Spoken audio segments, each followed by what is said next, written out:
Comments made on the following paid commercial program are an expression of opinion only and should not be construed in any matter whatsoever as recommendations to buy or sell any financial instrument at any time.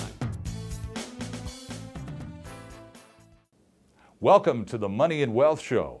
On the program this week, tax tips with David Ingram, money commercials, and our special guest, Bill Vander.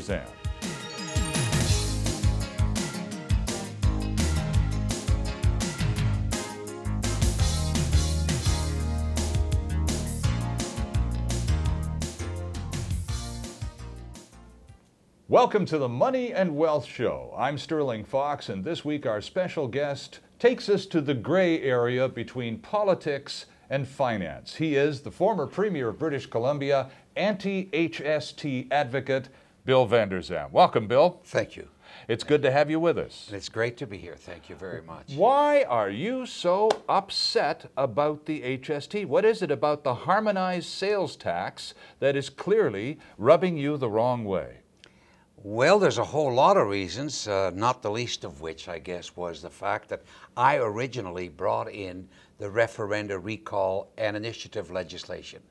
And it was brought in immediately after the Meech Lake Accord, when first the Meech Lake Accord was received with cheers and flag waving. It was great. Mm-hmm. Everybody thought it was super good.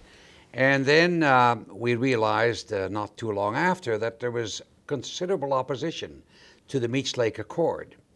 So we said, well, this will never happen again. We're not going to have a constitutional change without the people being involved.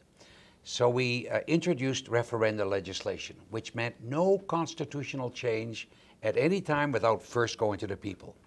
We didn't realize at the time that Mulroney was going to come back very quickly with the Charlottetown Accord. Sure, yeah. And now Mulroney and the Charlottetown Accord was far further reaching than the Meech Lake Accord. It was much worse.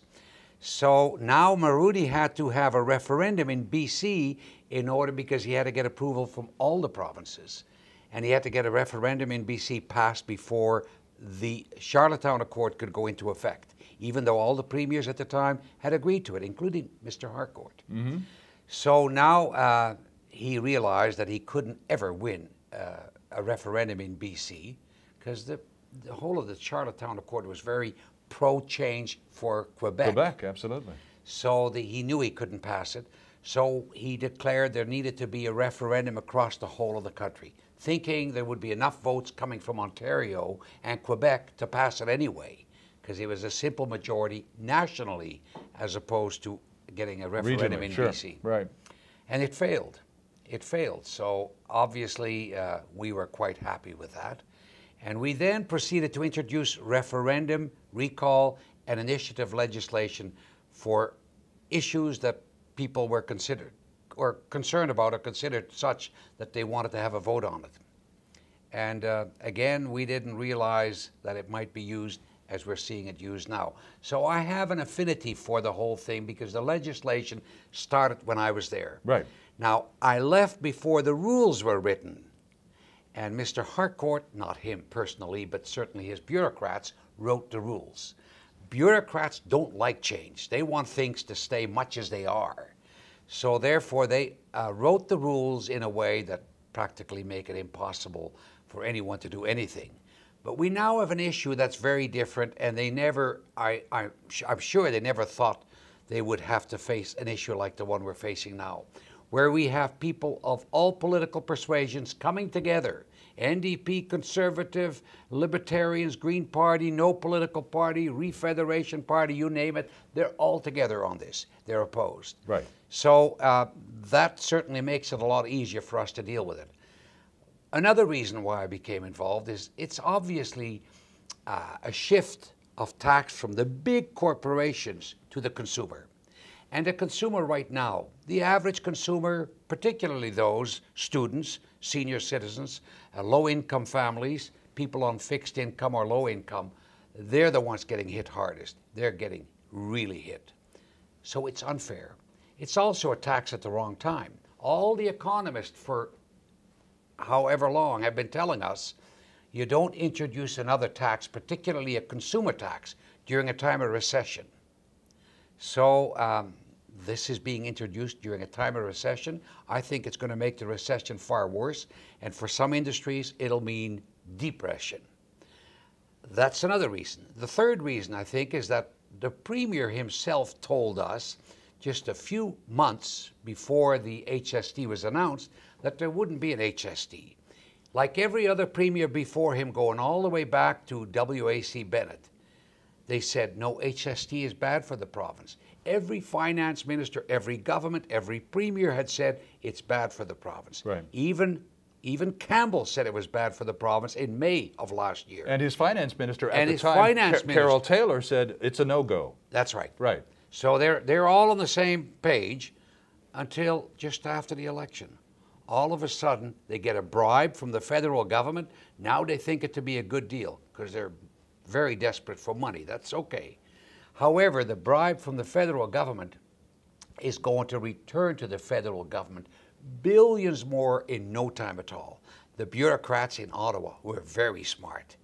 They said, we invest $1.6 billion with the guys in Victoria because they're desperate for money. They'll buy most anything, and we'll get back billions in a matter of months.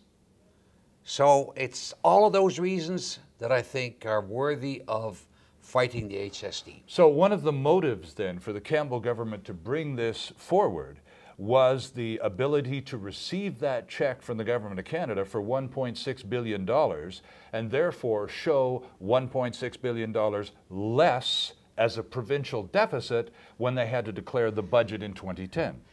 It's a little more evil than that even. Okay. Because they could have had most, if not all of the money almost immediately. They could have negotiated getting all of the money from the feds immediately. And they said no, which is stupid economics as far as I'm concerned. They said, no, we'll take $250 million now. We'll take, again, that much next year. And then we want the rest of it, a big chunk, the third year, which is just before an election. Right, okay. So it's not a good scene. It's a bad, bad scene. In part, it's the $1.6 billion. I'm sure that consideration was given how that might be used just before an election. Aren't we the good guys? We're going to reduce your HST. And also, there seemed to be a big corporate government. Some people would suggest that for a good part, they're in the pockets of the big corporations. And I think there's evidence that would make people think that. All right. Let's take a quick break here because I want to come back and go through the process that is now required by that act that you introduced to the province a dozen or more years ago. Our guest, former British Columbia Premier Bill Vander. We're talking about the HST, and you can find out lots more about it, by the way, at their official website, fighthst.com. Back after this.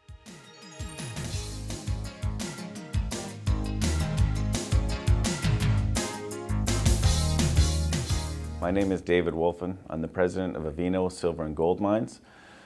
Avino owns 100% of the historic Avino mine in Durango, Mexico.